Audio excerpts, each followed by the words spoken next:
Passe une bonne nuit, Sophie.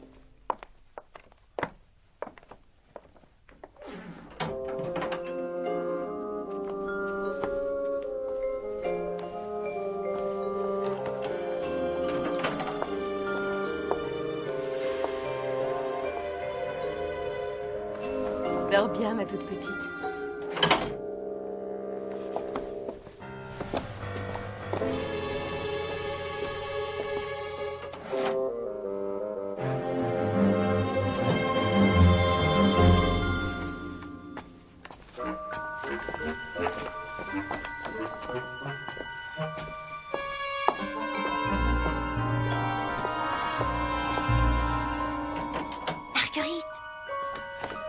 Marguerite.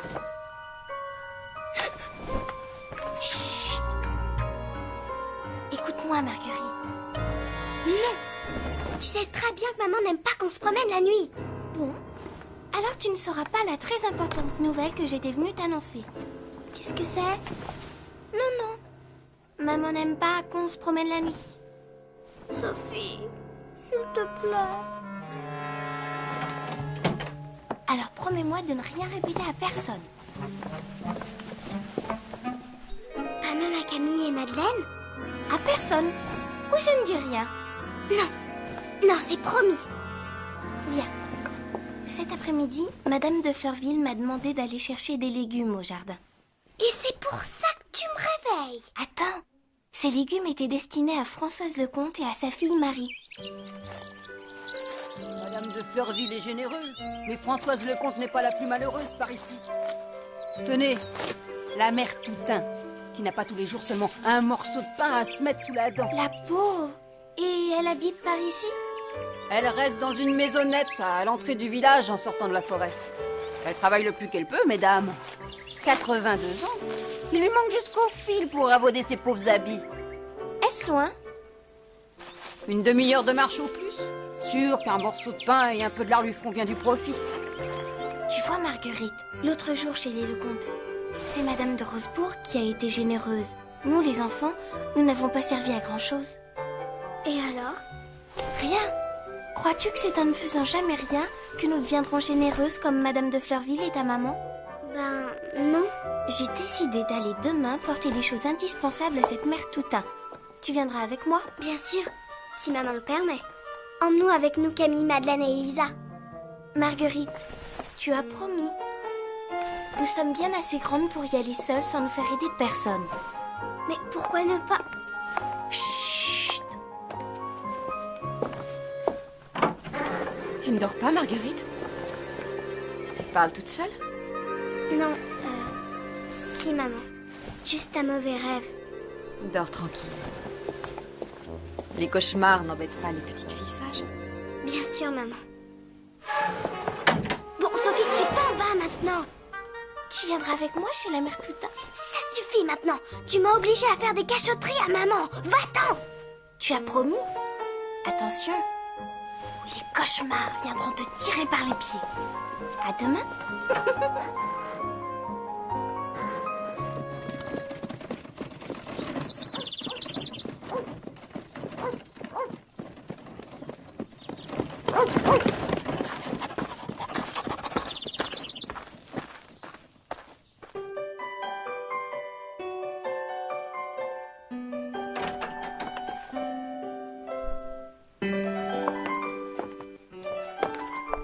Alors, qu'est-ce que tu as décidé pour la mère Toutain? Laisse-moi travailler. Je ne veux rien faire sans le dire au moins à maman.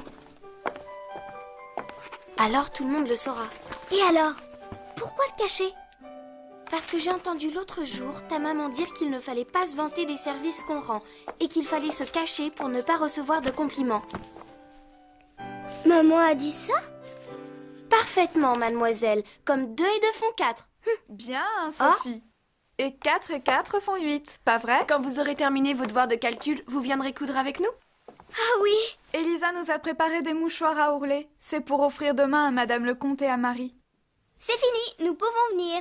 Marguerite, tu sais bien que nous devons faire quelque chose avec Madame de Fleurville. Quelque chose? Voyons, tu te souviens? Ce que nous devons faire ensemble, toutes les deux. Ah! Oui. allons faire quelque chose, Sophie et moi. Alors à tout à l'heure.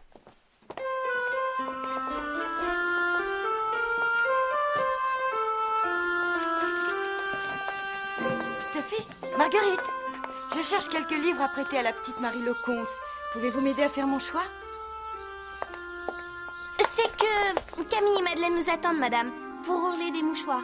Bien, je devrais donc me débrouiller seule.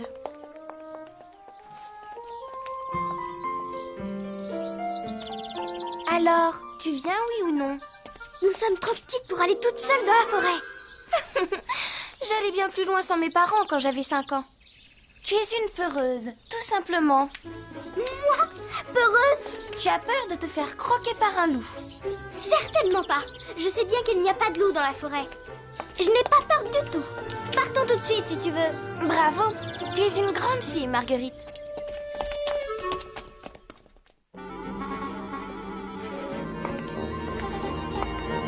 Mais pourtant...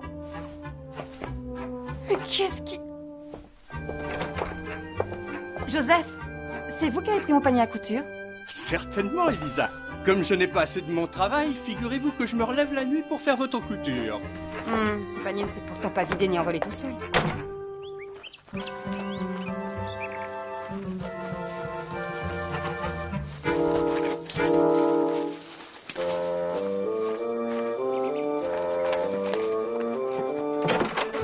Ça alors? Joseph, c'était vous qui m'avez pris 2 miches de pain et un gros morceau de lard? Certainement, Rosalie. La nuit, il m'arrive d'avoir un petit creux et je m'enfile 2 ou 3 miches, 1 ou 2 poulets. Ils sont pourtant pas échappés tout seuls dans la nature.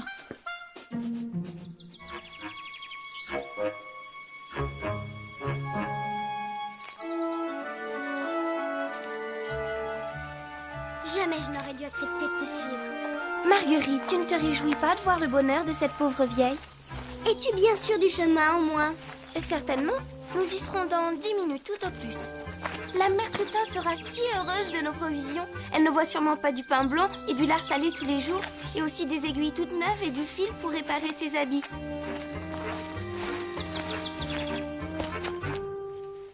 Je ne trouve plus la bobine de fil blanc, Elisa.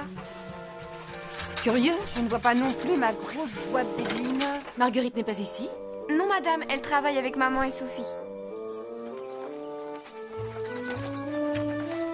Je commence à être fatiguée. Moi aussi. Il y a longtemps que nous sommes partis. On doit s'inquiéter au château. Qu'est-ce que tu as? Je ne connais plus le chemin. Nous sommes perdus. Perdus? Alors il faut nous en retourner tout de suite. C'est ça, retournons.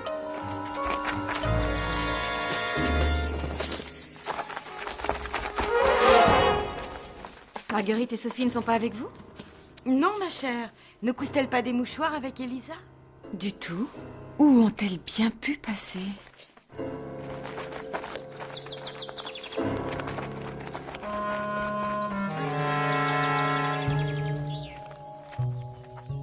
Il y a de la mousse. C'est par là.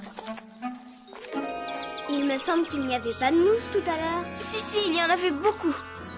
Je crois plutôt que nous avons eu de la poussière tout le temps. Pas du tout, tu as mal regardé. Il y avait de la mousse. En route.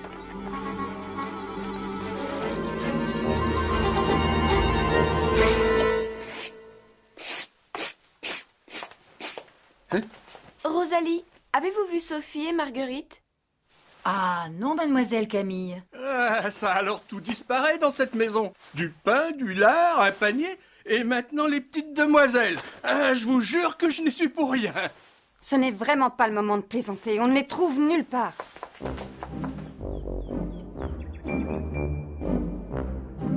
Personne chez Marguerite. Ni chez Sophie. Elles ne sont pas au grenier. Aux écuries non plus. Personne ne les a vues. Étrange, mon panier manque et les provisions de Rosalie aussi. Elles auraient quitté le château? Cherchons dans le parc. Et le fil? Et les aiguilles? Elles sont peut-être allées chez les Lecomte pour les aider à la couture. Tu as certainement raison, Camille. C'est bien une idée de Sophie. Elle aura voulu leur apporter des choses sans en parler à personne. Et Marguerite se sera laissée entraîner. Oh, puissiez-vous dire vrai. Je cours chez les Lecomte. Nous devrions depuis longtemps avoir dépassé le bout de la forêt. J'ai mal aux pieds. Maman doit être follement inquiète. Pardonne-moi, Marguerite, de t'avoir obligée à m'accompagner. Tu ne dis rien? Tu es gentille de ne pas me faire des reproches. À quoi ça servirait? C'est à ma maman que je pense. Écoute, un ruisseau. Tu n'as pas soif? Oh si, la gorge me brûle.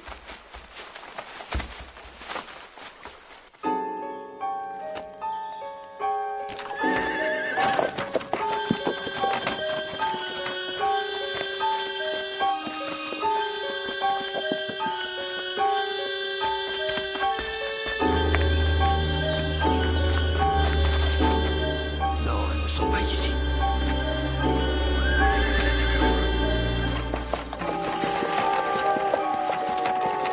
Marguerite! Sophie! Marguerite! Mademoiselle Sophie! Marguerite! Sophie!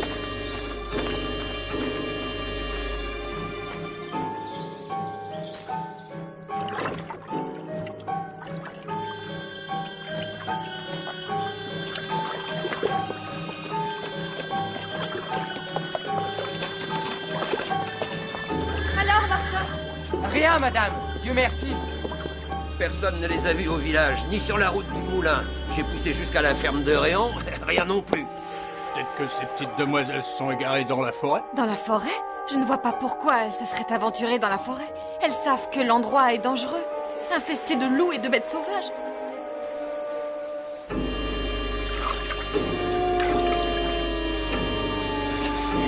Sophie, c'est un chien, n'est-ce pas? Sûrement. Bon, maintenant il faut regagner le chemin. On doit nous chercher.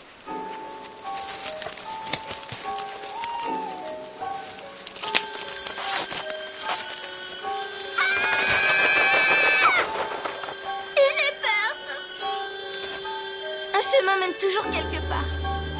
Viens.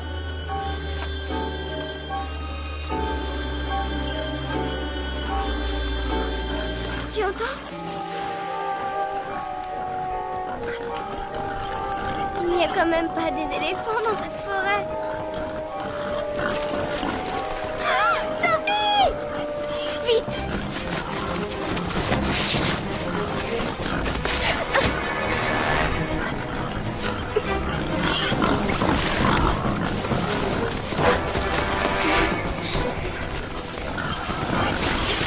Vite! Dans l'arbre! Suis-moi!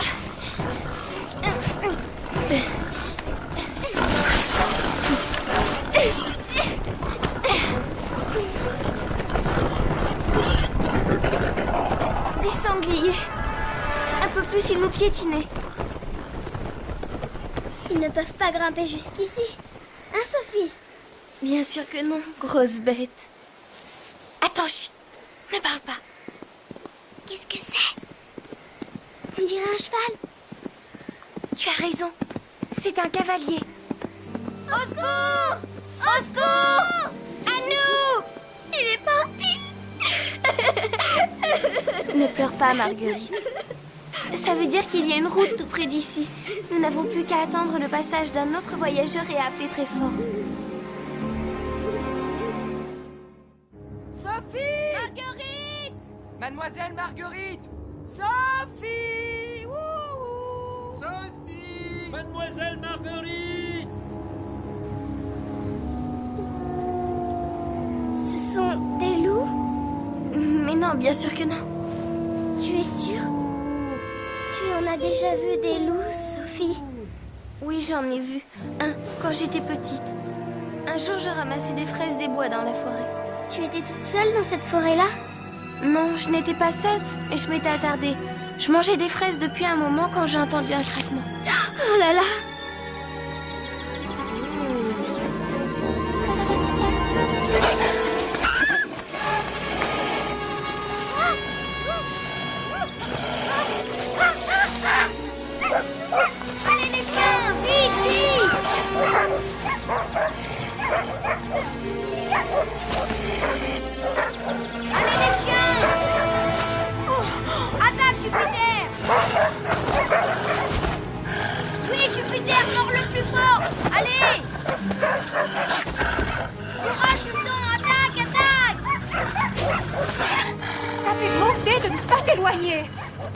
Tu es blessée?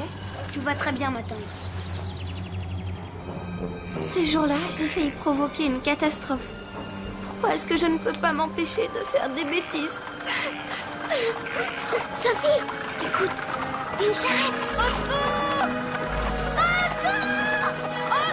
secours! Au secours! Les voilà, madame. Les voilà. Mes enfants, Sophie! Oh, Marguerite! Mon Dieu! Maman chérie! Malheureuse enfant, je te croyais perdue, morte. Mais dans quel état? Vous avez cherché partout, ma chérie. J'étais si inquiète. Maman, pardon, je vous ai désobéi. Tout est de ma faute, madame. C'est moi qui ai entraîné Marguerite. Elle ne voulait pas venir dans la forêt. Dans la forêt? Mon Dieu! Mais qui vous a ramené ici? Ah, ça. Elles n'étaient pas à la noce, les petites demoiselles, quand je les ai dénichées sur leur perchoir. Je suis Marguerite de Rosebourg, qu'elle me dit. Et voici mon amie Sophie. Comment ça que je leur réponds?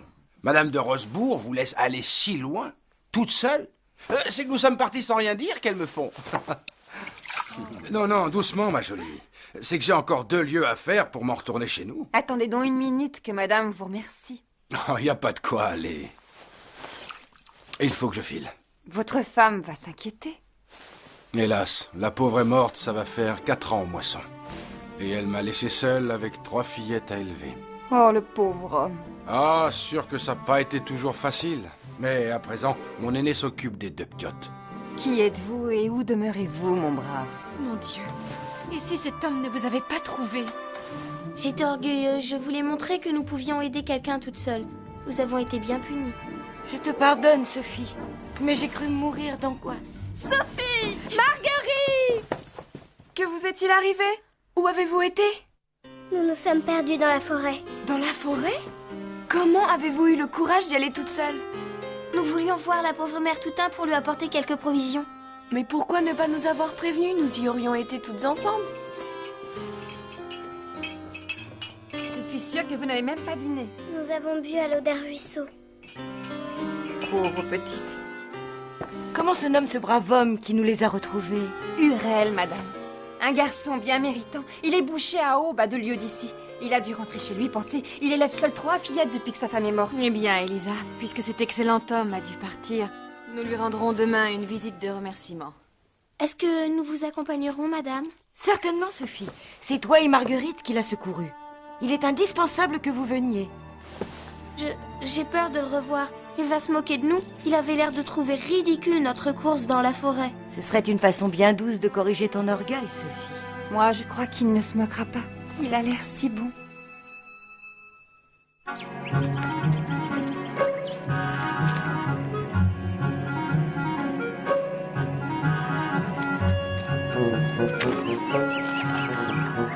Eh bien, Elisa, on s'est fait toute belle pour rendre visite au boucher Urel. Il faut bien que je fasse honneur à ma maîtresse. Occupe-toi plutôt de la route, Augustin. Ne va pas nous perdre comme ces demoiselles hier.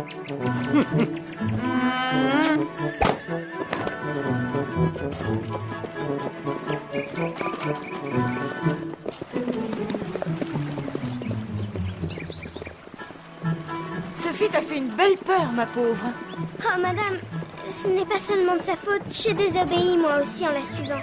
Elle ne serait jamais partie seule. Tu as bon cœur, Marguerite. Sophie est trop impulsive, mais cette aventure est la meilleure des leçons.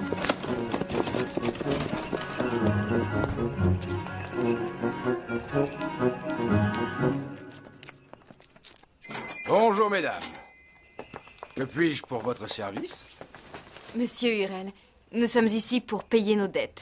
Je ne me souviens pas avoir livré à madame ni bœuf, ni mouton, ni veau. Non, mais 2 petites filles que vous avez trouvées dans la forêt. Ah, voilà donc ces petites demoiselles que j'ai cueillies sur un arbre. Je les reconnaissais pas dans leurs belles robes. Victorine, tu veux bien nous apporter des chaises? Alors, remise de vos émotions, mes mignonnes? Sans vous, monsieur Urel, nous serions certainement mortes. Aussi, nous venons vous remercier. J'espère que vous voudrez bien accepter ceci en remerciement. Oh, c'est trop beau, ma bonne chère dame. Vous êtes... Ça ne méritait pas tout ça. Cela méritait bien davantage. Vous nous avez rendu à chacune un trésor et ceci n'est qu'une simple montre. Voici donc vos 3 fillettes. Sophie, Oh! Allez, Victorine, ouvre, c'est pour vous 3. Oh, vraiment, c'est trop. Vous les gâtez trop, mesdames. Et voici une tarte pour toute la famille.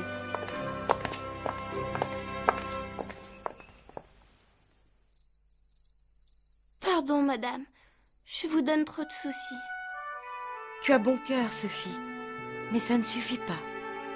Si vous étiez morte dans cette forêt, crois-tu que cela aurait soulagé le malheur de la mère Toutain? Non, bien sûr que non, madame. En revanche, tu aurais provoqué le désespoir. Madame de Rosebourg ne l'aurait jamais supporté. Et moi non plus. Vous auriez été triste? Pour moi? Triste?